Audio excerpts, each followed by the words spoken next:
The church had not rung its bell in over 30 years. It stood at the edge of Blackwood Village like a rotting tooth, crooked, yellowed by age, and ignored by everyone who still had the sense to fear it. The stone walls were cracked, the stained glass windows shattered, and the wooden doors hung half open as if the building itself was gasping for air. People said the church died the night Sister Agnes refused to leave. Miriam arrived in Blackwood on a rain-soaked evening, her bus coughing out black smoke before abandoning her at the deserted roadside.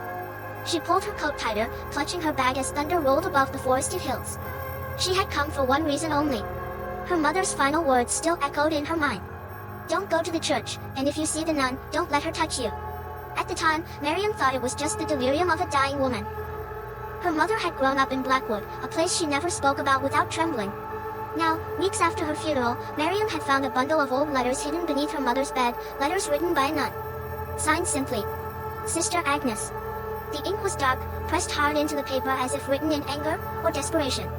She's still here. The church won't let her go. God has abandoned this place. Miriam followed the muddy road into the village. Every house had its windows shut tight, doors locked, crosses nailed above entrances. No lights. No people. Only the sound of the wind and the distant creak of something old. Then she saw it. The church. Even from far away, it felt wrong. The air around it was colder, heavier. The bell tower leaned like a broken neck, and something black fluttered inside, crows, or something worse. Miriam swallowed hard. She should have turned back. Instead, she walked closer. The church doors groaned when she pushed them open. Dust filled the air, thick and choking. Rows of pews sat in silence, their wood carved with deep claw-like marks. Candles lay melted and fused to the floor, as if abandoned mid-prayer. At the altar stood a statue of the Virgin Mary. Her face had been scratched away. Miriam's heart pounded. She raised her phone, turning on the flashlight. That was when she heard it. A whisper. Not one voice, many. Soft prayers overlapping, crawling over each other like insects. She spun around. Hello, she called, her voice echoing unnaturally. The whispers stopped. Then, footsteps. Slow. Bare. Wet.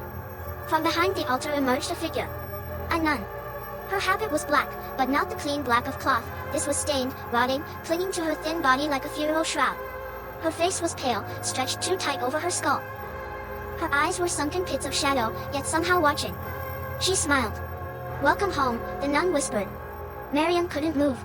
Sister Agnes, she managed. The nun tilted her head, bones cracking softly. They used to call me that, she said. Before God closed his eyes. 3. Miriam stumbled backward, knocking over a pew. The sound echoed like a gunshot. I'm just looking for answers, Miriam said, tears welling. My mother. The nun's smile vanished. Your mother ran.